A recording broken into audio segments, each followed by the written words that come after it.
Pahayag ni Jeff Mayweather, kailangan ni Manny Pacquiao ng pinakamahusay na kondisyon para talunin si Floyd Mayweather.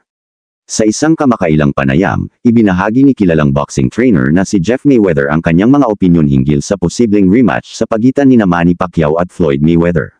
Binigyang diin ni Mayweather ang mahalagang papel na dapat gampanan ni Pacquiao sa pagiging nasa kanyang pinakamahusay na kondisyon upang makamit ang tagumpay laban sa walang talo na si Mayweather. Sa panayam, ipinaliwanag ni Jeff Mayweather ang kahalagahan ng kondisyon ni Pacquiao, at sinabi na ang pagharap sa isang kalibreng gaya ni Mayweather ay nangangailangan ng peak performance. Kilala si Pacquiao sa kanyang mabilis na bilis at matindi niyang estilo, at kinakailangan niyang dalhin ang kanyang pinakamahusay na laro sa ring upang makatapat sa depensibong galing ni Mayweather.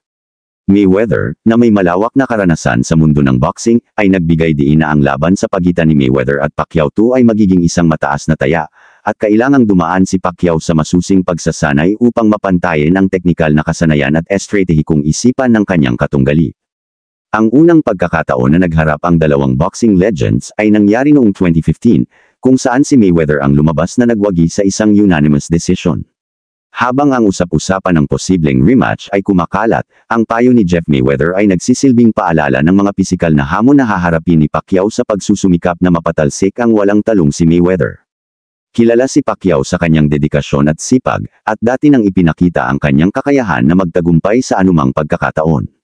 Habang ang mundo ng boxing ay nag-aabang ng kumpirmasyon para sa rematch, ang pagbibigay diin sa kondisyon ni Pacquiao ay naglalaman ng pag-unawa sa antas ng paghahanda na kinakailangan upang makipagtuos sa isang manlalaro ng kagaya ni Mayweather. Sa mundong ito ng boxing, karaniwan ang pananaw na ang paghahanda ang susi sa tagumpay. Ang mga salita ni Jeff Mayweather ay isang tawag sa pagkilos para kay Pacquiao at sa kanyang koponan na huwag pabayaan ang anuman sa kanilang paghahanda. Tanging ang oras ang magpapasya kung makakamtan ni Pacquiao ang kanyang layunin na mapabago ang resulta sa posibleng rematch kay Floyd Mayweather.